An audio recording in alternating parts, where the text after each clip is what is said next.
Hello guys, welcome back to War Thunder and welcome to a video about using the oldest tactic in the entirety of the game to get yourselves really easy kills.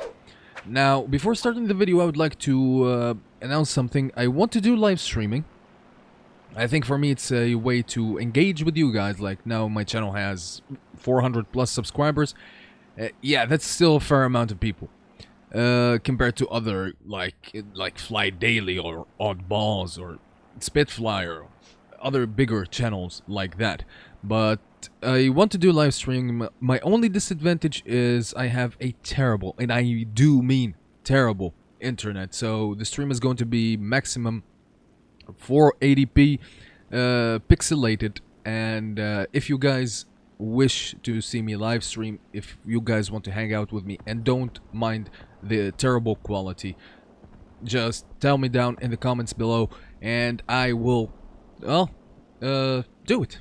Anyway, going back to the video, the trick that we're going to be using today is called hit and running or boom and zooming. People tend to argue that boom and zooming and hit and running are the same thing. For me, as a radical person, I like to separate the two concepts. For me, hit and running is what I'm about to do to this F4U right here, which is the act of getting speed in the horizontal, chasing somebody down, killing him really quick, like you're about to see right now with the F4U, and then I'm going to disengage immediately. Even if I didn't get the kill, I disengage. I continue straight on. I still have plenty of energy. I don't have anything to do while turning back to the enemy or doing things like that, because I'm doing myself a great harm. I'm going to be at a lot of disadvantage. Now I'm completely ambiguous to this F82 that is boom and zooming me right now.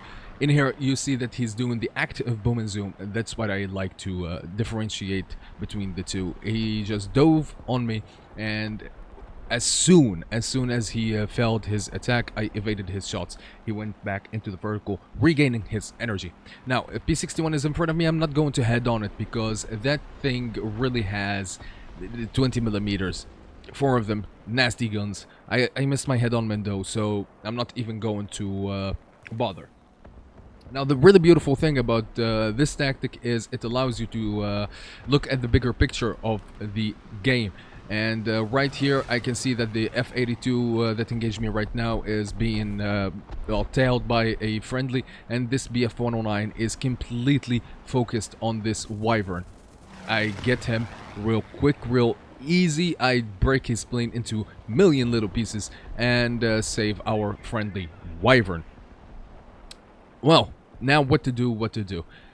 Following the tactic, I'm just going to run, regain my altitude, gain like a little bit of separation, which also is called a reset, and I'm gaining a little bit of my altitude. 1,000 meters doesn't seem like too much, but that's, well, it makes a lot of difference. It makes a lot of leeway for, well, future potential mistakes. The F82, that's a twin Mustang, it's going to be faster than me, so what do I do? He's going to tell me, 100% sure, I go back to the airfield. And here is where things start to get a little bit, or let's say it, edgy. You're at what I like to call the mid-game, like the start of the late game, and you're just trying to stay alive because you could do a lot of damage, especially right here. A couple of Wyverns and me, a couple of Wyverns alone against that F82 and the remaining P51. They're not going to do as much as a, well, with me with them. I'm a full dedicated fighter. They're going for ground pounding. They're not just going to win by ground pounding. They are putting the tickets to our advantage, but that is it. They're not actually winning us the game by a large margin. Now the F82 seems to be disciplined. As soon as I get him to my airfield, the AA starts to shoot at him a little bit. I think he gets damaged because he's going to go back to the runway, and It's just following the same rule, keeping my energy up, keeping my speed up, and trying to regain that altitude back again. I don't land.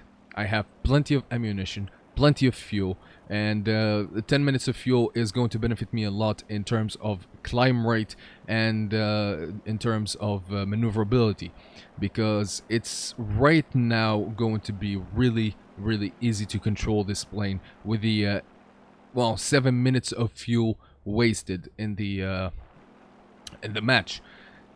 Now, here comes the most boring part that a lot of people hate. That starts, well, at the start of the match and in between every engagement, which is climbing.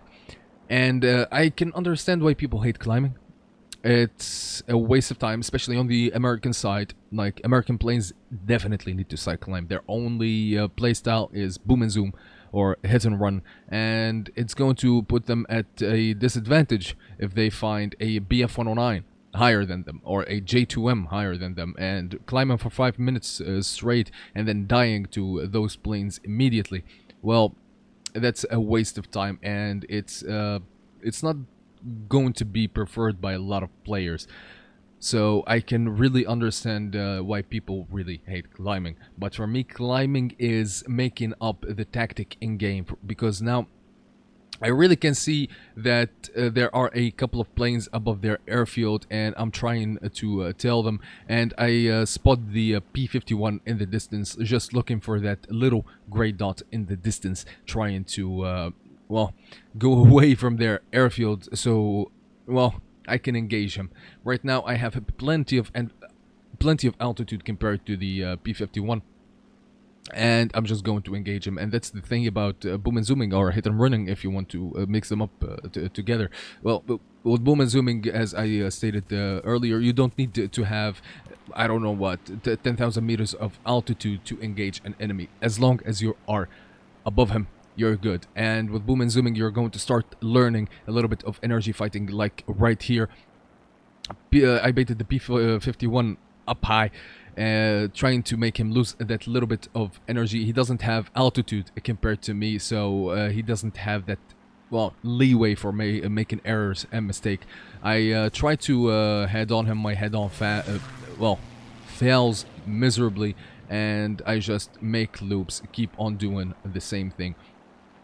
The Wyvern on my team is going to come help me distract the P-51, and this is what I really like about War Thunder, because War Thunder back in the day added a patch where contrails started to be a thing. Like, you see contrails, well, they're beautiful. They have another purpose, which is when the enemy is, or you, when you are, when a plane in general has a low energy state, it starts showing contrails. This is what happened to the P-51. I saw that, and I gave him a little bit of false sense of security, thinking that he's going to turn to me. No, I engaged him, and as you saw, he is destroyed.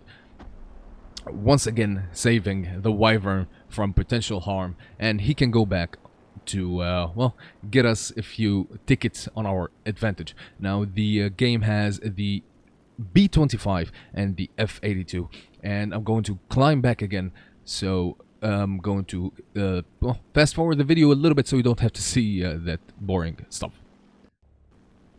Okay, climbing again. I saw the gray dot in the, well, in the map with my eyes, and as soon as I, well, referred it to my fellow players by attention to the designated grid square, the F-82 started showing up on the radar. Now, I know exactly what he will do because I played the F-82. I also have a video on the F-82, and I tried to head on him.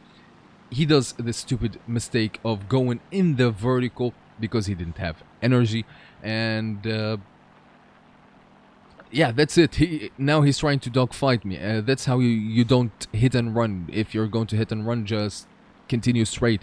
Why do that? And he could have had the advantage, but he blew it up. I break his plane into, well, it's not broken, but I put a lot of holes in it, and it cannot fly. And it's only the B-25 left at this stage of the match. The late game, the end game, I have 4 kills easy kills. I didn't even have to land, and the Wyvern is going to engage the B-25, get the kill on him, and it's going to be a GG.